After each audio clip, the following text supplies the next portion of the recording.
Recording? There we go. Go, okay. Yay. Hey guys, I'm Raymond. That's Amanda, and this is Tara. We're recording, we're interviewing Tara because she is part of the suicide prevention organization. So we had a few questions for her. Thank you, Tara, for joining. Okay, so my first question to you, Tara, is when did you start getting involved with the suicide awareness community?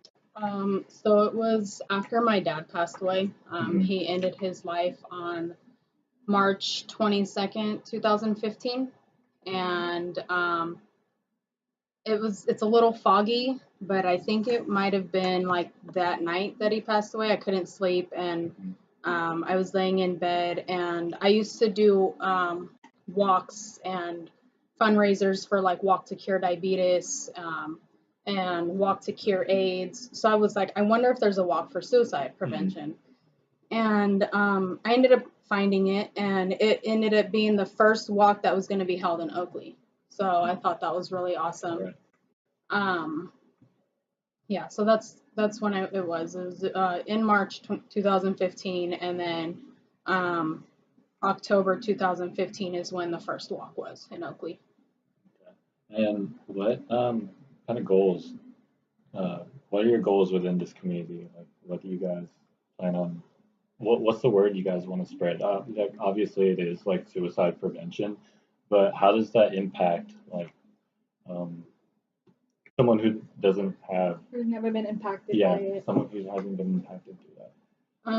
I mean, getting involved in the organization, the American Foundation for Suicide Prevention, just being the ear, being the voice, like kind of just, supporting people through it, Right.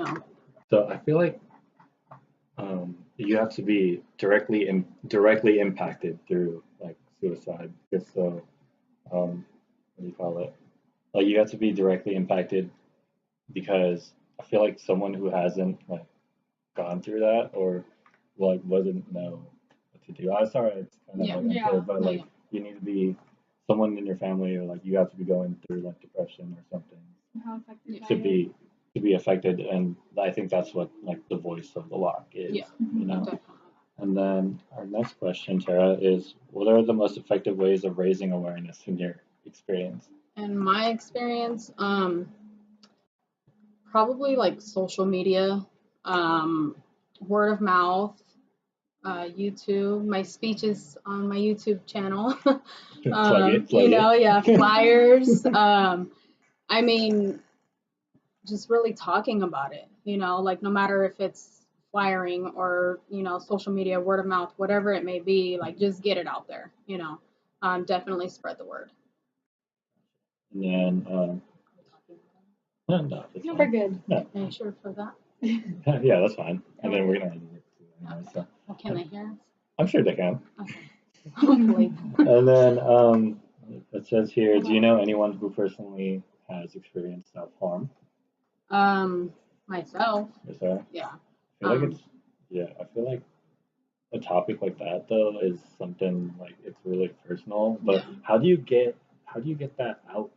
Like, because I know for guys too, like they don't really like sharing their feelings and all that. Like that's for me Yeah. as well. Like I don't like sharing my feelings. So like, do you have any tips like to what do you call it? Like, do I have to just talk about it something with people or Yeah, I guess just opening opening up? Yeah. I didn't talk about it for a long time.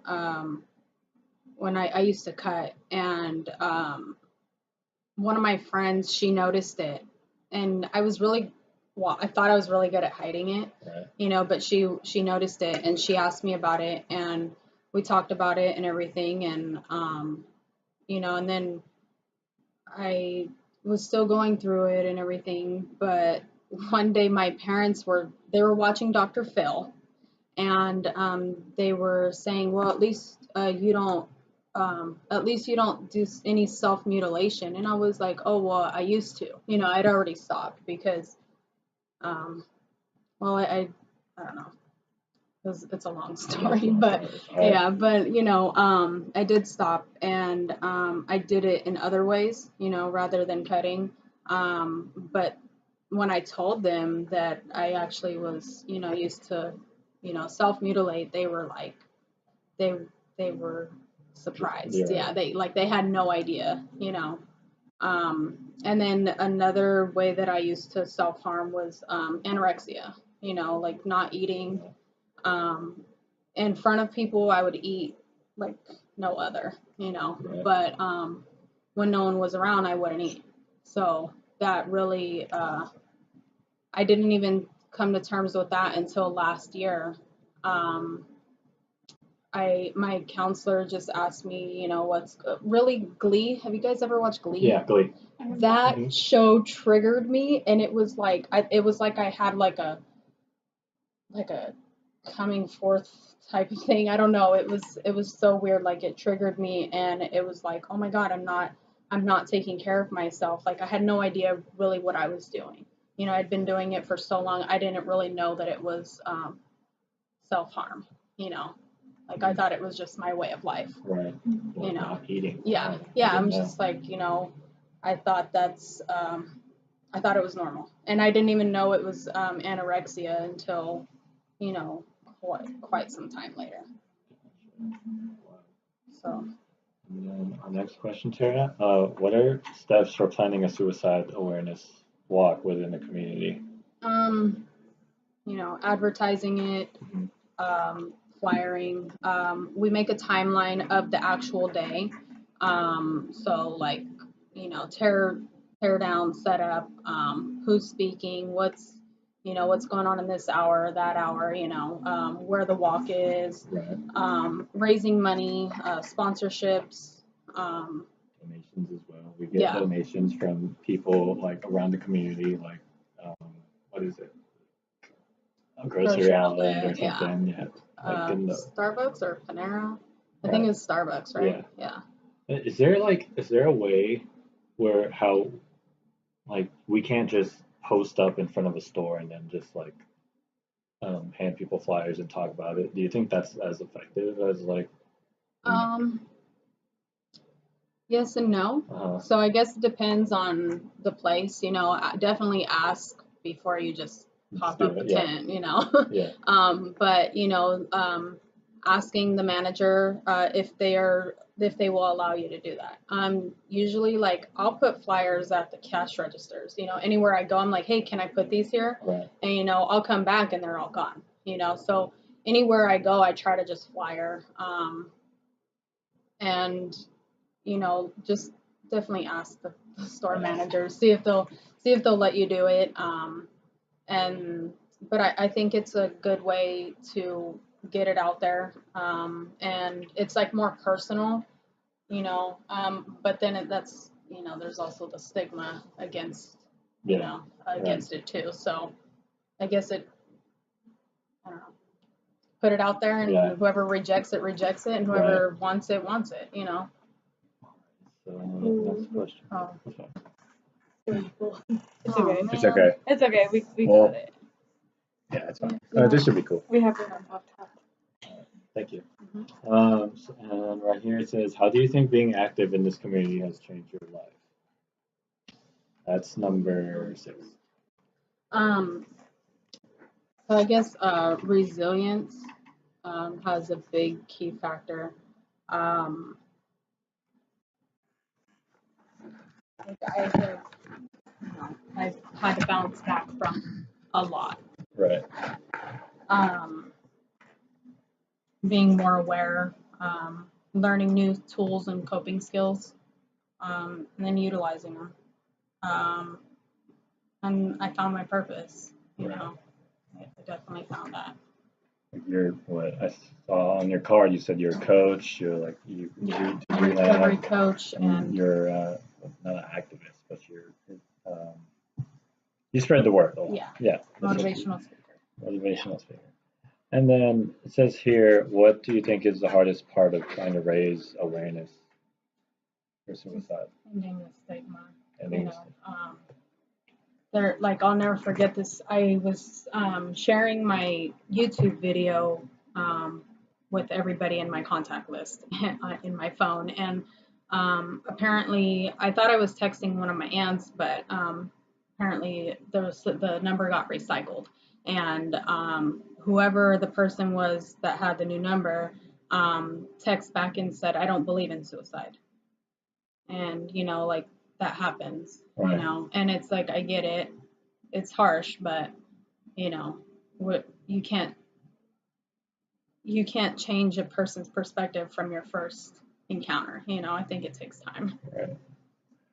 And right here, I'm going to skip that number 8. Okay. Could you please give a few tips on dealing with those with depression? People want to help their loved ones who are struggling, but sometimes they don't understand how to operate without treading on thin ice.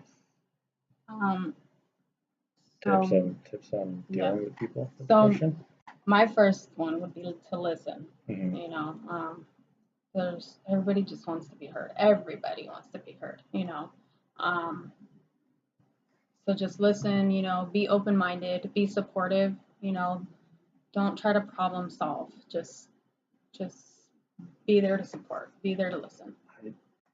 I'm really like, Go ahead. but so I do, like, when I help people like that are like, a lot of my friends, I feel like, come to me Mhm. to like just talk to me, and like I want to say, I just keep doing saying the same like thing, like it'll get better, it'll like stay strong, you got this, like, oh, he's not like, he still loves you and stuff like that, but I keep saying the same stuff. Like, I feel like, yeah, listening is cool, but I also want to help my friends. Mhm. Um, so is like the best thing to do though, really, is just to listen to them. It's hard, And right? you're right. Like, I want to help you want to you, just but pick up their heart and just yeah. I get it. We, it's it's like a blessing and a curse to have that personality, but really just listen. Like, cause not like when I was going through my own stuff, like, I didn't want to hear it's gonna be okay. Right. Because I knew in the back of my head and in my heart, like, I knew it was going to be okay. But at that time, it didn't feel okay. Right. But all I wanted people to do was just shut up and listen to me, because we can say the wrong things sometimes, trying to give advice or whatever, So listening, do a reflective question, like, let them know that you are hearing them, what we do at work is, well, how can I support you with this? Instead of just automatically throwing your advice or, hey, you got this, you're strong. I definitely think those are all, speaking words of life and everything. But get them to answer like their own question, because that's really what we want them to do, is answer their own questions. And because we can't help them, they have to want to help themselves. You know what I mean? Yeah. Like, I mean, and sometimes they don't tell you everything too. Like, that's another thing. in fact, like, Yeah. my friend, but Well, it's people. right. So yeah. Let's see, what's the next one? What advice? No, you said we'll skip that one. Can you tell us again why you chose to involve suicide awareness community, or why you chose Well, it started with my dad. Right. I wanted to get involved because of my dad. But initially it started with me. Like, I was already have my own struggles, and my attempt was the year before my dad died, and so it was like I was already leading up to this, and I just had no idea. And then after my dad died, I was already getting involved, just going to the walk. And then the next year, I lost my friend Vicky in August of 2016, and then I lost my friend Rebecca in September of 2016. And after Rebecca died, that just like fueled the fire. She was like one of my best friends. So then I started going into the mental health first aid and Safe Talk, which is suicide alertness for everyone. And I started getting more involved.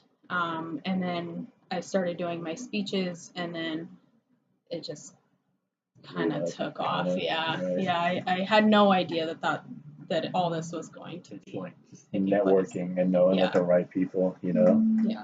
Oh my God, that's crazy. And then I like how you just kind of turned this into like a career, I guess. Like you're I doing wouldn't call it a career because I still gotta work, Right. but you know, like my calling. I yeah, would say my calling. right. You know? Yeah. like a purpose or something. Yeah. Purpose, exactly. Wow, that's insane. Yeah. And you know, my first speech, everybody came up to me and asked me, they're like, have you done this before? How many speeches have you done? I'm like, oh, this was my first one. And they're like, oh my God, you're so natural. And I'm like, I have you were no good. idea how, because I used to be so shy. Like, I wouldn't even talk. My mom used to talk for me, you know, for the longest time. So, Wow. yeah. Let me see. What's the next one? It says, what is the most impressive moment or experience to you about this community? Like maybe helping someone? Yeah. Well, and how many people actually come together, and you know, how many people are actually affected by suicide, you know? Was there more people at last year's walk than Oh, this year? I feel like Yeah. there was. And like to see how many people like it affects, Yeah. it's kind of insane. Yeah. And we brought like a bunch of people together for this walk. Yeah, That's exactly. awesome. It is. It's very humbling in a way. Right. Mhm. And then what is this? In the community, what age group of people will suffer depression easier? Do you know that? I feel like it's teens. Yeah, I was gonna say it'd be teens probably. But for myself, my own experience, like it was like when I was 5 years old, I started already feeling that. So, you know, I think it can start younger. You know. Yeah. Do people come to you a lot for like advice on like Oh, yeah. depression stuff? Oh yeah. Even before this, like I was like the person you are with Like your to friends. go Yeah, I'm the to? go-to. Yeah. And yeah, so I've always been. I guess this has always been my calling. You know. Right. And then 15, it says, what do you want to say to those people who I want forgot 13. 13? That's right. What are your next plans or current projects? Could you share with us about them? Yes. Okay. I know Um, you're setting up for the walk, Yeah. next year's walk. oh yeah, I forgot about that. Yeah, so the walk, so I'll be co-chairing the walk next year. I'm also planning on joining the board joining the board for American Foundation for Suicide Prevention. And then also, I was selected at work. So I work in a recovery center for people with mental health challenges and substance use disorder. And I got selected to go to Arizona to a corporate retreat to have share my story with them. And it's going to be a bunch of corporate people in the mental health field. So That's crazy. yeah, I'm pretty excited, and I'm like, okay, well, I'm just gonna. Nervous. In a way, I am, but I'm more excited. And I'm excited for the doors that my God's gonna open for me after that. It's crazy because it started like, would you have thought of like this would have taken off? Like, No, just not like at that? all. No, I had no idea. And even the corporate retreat, I was just like, I'm floored. I'm like, oh my God, are you serious? Like, Right. there's so many other employees, and someone heard my speech, and like I had no idea. What I like about AFSP is that like you're branching out. Like it's really a big like Yeah, organization. Yeah, And like for someone from Oakley like going and like I know, right? saying that's crazy. Yeah, it's funny because like a couple days before I got selected, I was telling my aunt, I was like, yeah, I'm gonna be worldwide. You watch, I was just playing with her, and I was like, I'm gonna be worldwide. And then the next day, I called her. I was like, oh my God, I'm going worldwide. I'm going worldwide. I was so excited. I was just like, I'm just like that. I'm just that type of person, like I just say it and believe it, and then it actually happens. And I'm like, wait, what? I really just said that, and now it's happening. So it's pretty cool. Congratulations. Thank That's you. awesome. Appreciate it. Let's see. let's go back to 15. Right. What do you want to say to those people who want or plan to give up their life for some reason? That suicide does not end the pain. It just passes it along to someone else. You're right. That's like the best thing that I could say, because it really doesn't end the pain. It really doesn't. Like it affects It affects more than what we think, Right, and it's exactly. more than just our families or friends that are affected by it. It can go on, like, whoever meets that person and then they hear about it, that it's like a devastating thing, so yeah, like it just keeps going. Yeah, it does. I feel you. I see. And then last question, Tara. What can someone do to get involved with your organization? Can we? Well, I know one thing. We could sign up for the walk Yes. and just talk. Yes. Yeah, definitely talk. If someone's struggling, please listen. Listen without judgment. Sometimes you got to listen without advice. I know it's hard, but like I said, people want to be heard. And if we're talking, obviously we're not hearing them, so let them talk. And be the voice, share your story. There's so many people out there struggling. It doesn't even matter what your story is, like someone will relate to it. And then you can follow me on YouTube, Tara Jean Robinson, or you can even email me, like I will. I'll drop it. I'll drop your email. Yeah. Like in your PowerPoint. Definitely. Tara Jean Robinson at Outlook.com. There's been quite a few people that have been emailing me and like, what do I do in this situation? And I don't have the answers, but I can tell you what my experience was. Right. And just share my story. I want to end it there. Yeah, I want to Is it cool if I ask you like different questions too? Like, what do you think? Do you think like the show 13 Reasons Why, right? I've never watched it. Yeah. Do you think like stuff like that really helps and voices out like suicide? I mean, it was. I've also heard that people were saying that it also triggers people too. It does, because I heard two girls kill themselves after watching it, and like parents were they were mad about that, obviously. But do you think shows like that help? Is that a right way to spread the word? Like I said, I've never watched the show. But just from what I did hear, it doesn't. I don't want to say it. I want to say it kind of. Yeah, I was gonna say it kind of glorifies it, but I really don't know because I've never watched the show. Gotcha. But there's other shows or movies that I've watched, and they're just putting it out there. Right. And I think it's it can be a trigger, and I don't think that I don't think one person can make you want to kill yourself, but it can lead, if you're already leading up to that, I think it can possibly send you over the edge, so I actually avoid shows like that and movies like that. Right. If I know that it's about that, I can't watch it because I know myself, and I know that if I watched it, it might trigger me, or it might send me into a depression, or it might bring up old wounds or whatever. So I just try to avoid stuff for my own wellness and my own mental health. Yeah.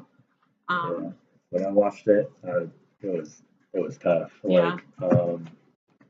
They had it really well. Really? Not the show, but people in general. Oh, yeah. They had it so good. Like my sister hit it really good. Yeah. And it was just you never knew. She was happy. She would always put someone else's happiness in front of hers, and you don't know. Mm-hmm. It's insane. It is kind of easy to cover up, and it sucks that it's like that. Like I said, I just came out and told my mom that I was anorexic. And she made me meals all the time. I would eat it in front of her, but when she wasn't around or if she didn't make me anything, I wouldn't eat. We just gotta really show our true colors, because we don't know it just by helping ourselves can help someone else, Right. So I guess be selfless in it. I hate like too that people like if they don't really know how to help, they would just like, yo, we need to take you to a hospital or something. Yeah. Is that something that happens a lot? You think? Like, hey, I need to take you to the hospital. Like, you can't. Like, oh, you're crazy. Like, no, like I want to help you out, but I feel like a lot of people that don't Yeah. know how to help, just like, hey, like you gotta like take you to the hospital or Yeah. something. Well, my parents, after I tried to end my life, they wouldn't take me to the hospital because they didn't want anything on my record. They're old school. So I didn't have the hospital experience. But I just from my friends' experience that have told me, they have been hospitalized and they just, send you in there and kind of let you Really? fend for It yourself, doesn't like help. That Yeah, kind I of, mean, I guess it's oh, different for each person, but from what I've heard, no, some of them are like scared straight. I don't want to go back to the hospital, Yeah, that's true. Yeah. right. So I guess it just depends on the person. It depends on the situation. Um, like I said, just listen, like there, I mean, listening is probably the best The thing best, to do, right. and just make sure that, they're getting the support that they need. So like ask them, like be sure to be like, how can I support you with this? If they say, I don't want to go to the hospital, then if you feel like they don't need to go to the hospital, then don't take them. Just, obviously be not only supportive, but be there and, like watch and make sure, like keep them surrounded, but, take them out, get some vitamin D, go get in the sun, go do something fun. Just to get their like mind off stuff too. Yeah. Right. And then I know like I feel like songs, like a lot of songs and um like people in general, they kind of glorify depression now. Like if you hear songs like Lil Peep, like he's depressed and suddenly I'm depressed.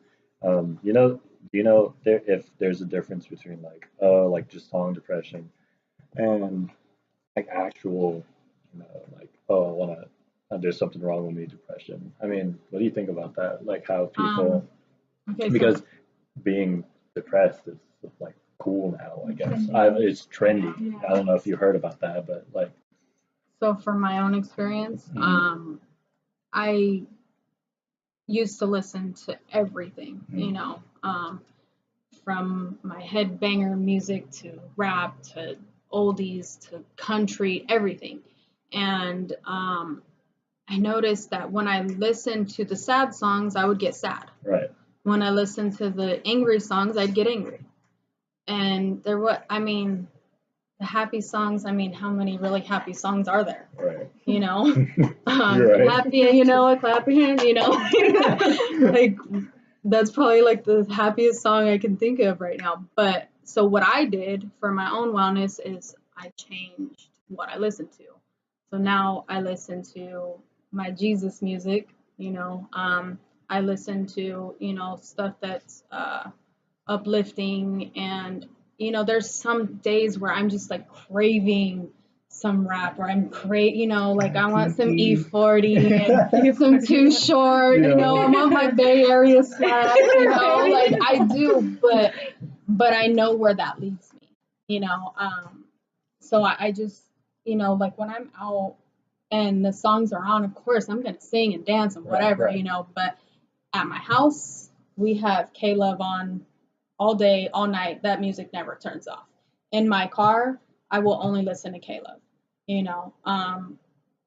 At work, oh my God, all they want to do is play the 80s music. And it's just, I'm so tired of it. It's like on repeat every day, but I'll dance, I'll sing and everything. But when I hear K-Love, it just like, oh God, it like makes me feel like it fills me up, it fills me back up. So I guess it, look into it. Look, how do you feel when you listen to certain songs? You have to know yourself because nobody else is gonna know you like you. um, support your own wellness. You know, like I said, I can only listen to Caleb in my house. When I turn it, it's like hell breaks loose, and it's like I'm having all kinds of weird emotions, you know. But when I keep it on, like I'm uplifted, I'm positive, you know. Yeah. Remedies. Okay. Do you have any tips for people who want to like maybe go into like the mental health field, um, like how you moved up? You started off local and then got big. Yeah, I don't know. So Even my job, like so Vanessa Perry, she yeah. told me I wasn't working. The last after my dad died, I just kind of like shut down, and you know, I started the speeches last year, but that's you know that's pretty much it. That was like I was maxed out at that. I had a lot of soul searching to do. You know, I had to really find myself and let go of everything that I've been holding on to since I was little. You know, um, so after my speech last year in Oakley for the Out of the Darkness Walk in October last year, um, apparently my boss now, she was at the speech and I had no idea, you know, like I forgot to go up to the booth because I was busy, you know, Right. but when I went to my interview, so Vanessa Perry, she told me to apply, and I was like, well, what is it? She said it's a recovery coach for people with mental health challenges. I think you'll be great at it. And I'm like, I was sick. It was the day after Christmas, and I was just like, I do not feel good. I don't want to apply for nothing, you know. And I was like, I was planning on going back to work in March. I wanted to be at Sprouts. I just wanted to be a cashier, you know, something simple, get my feet wet again. Um, and she was like, you need to apply. So I prayed on it for like a week, and I was like, okay, God, if this is the door that you want me to go through, please just give me the strength. So I was super sick. Please just give me the strength to apply for it. So I applied for it. And then I was like, okay, God, now it's in your hands. Now you do what you want. If this is my door, open it. If it's not, I don't want it. Close it. And then I got an interview. And then I was like, okay, God, if this is my door, you know, like, please let me know. And I'm at the interview, and she offered me the job on the spot. And I was like, Yo. Lord, are you sure? Like, Yo. are you sure this is my door? Because I didn't go to school for this, you know, like, I've been just working my whole life, you know, like, I didn't go to college. I went and did PE, and I went and did art, and that was it, you know. So it was like, are you sure? Like, I didn't feel worthy, you know, but she heard my speech. She knew my story. She knew what I went through. She knew how resilient I was, or I am, you know, and she took a chance on me, you know, and Really like networking. yeah, yeah, Like really, like know. it's who you know. Not always, but you know, it's who you know. And then do you sorry, this like No the worries. questions are like Yeah, just yeah. not Do you want to even write them there. down as you go? Maybe. I'm like thinking of them once like Okay. you talk about them. No But worries. like do you have any advice for people who lost like I lost my sister and then after like for probably like months I was just like I didn't want to talk to nobody. I didn't want to hang out with no friends. I wanted to like I didn't want to end it myself, but I felt like I was responsible. Like, yo, like you, like I wasn't the older brother that like I should have been there, you know? Like, and I know some people have thoughts like after you hear, like after you experience a suicide, you want to do it as well, or like you have that feeling, like you have the tendency. Do you have any like advice for people like who go through that? Um, the guilt is hard. Yeah,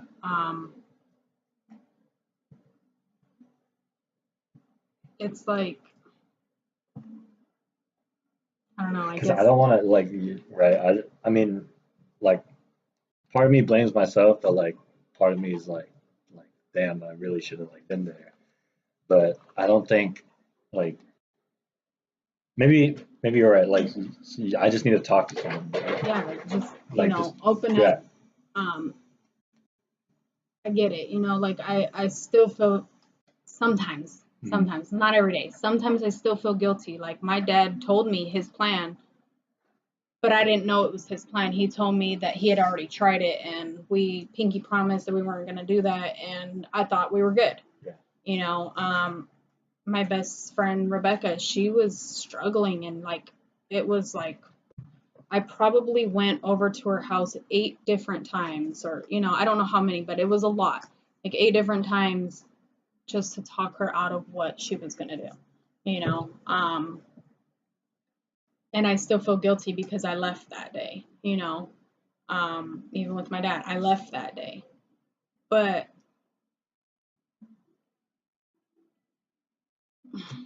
That's good. I know it's rough, it is like, I can't say don't feel guilty and it's not your fault, but I mean, we all kind of try to take the blame, exactly. But it's really not our fault, What do you feel when people say like, oh, like it was his choice, it was his her choice? So I actually made up a quote Uh-huh. when my dad first died. I put what does it say? It's not a choice, it's that little dark voice. And a lot of people didn't understand it because, well, if you don't know what that little dark voice sounds like, then you're not gonna know, But it's not a choice. Like, you're not gonna sit here and say I'm gonna kill myself today. Like you have to be like really into that dark voice, and there might be multiple voices in your head. There might be one, there might be two. I don't know, but there's a truth, and then there's lies. Some people just believe the lies about themselves that they're never going to get out of this. I'm sorry, I can shut that. No, it's good. Okay. That they're never going to get out of this, and there's always light at the end of the tunnel. Like I'm firsthand, like I can guarantee you that there's light at the end of the tunnel. It just takes a long time and it takes a lot of work. It's not going to happen overnight. But you getting into that dark place didn't happen overnight either. There was a lot of little things that led you up to that.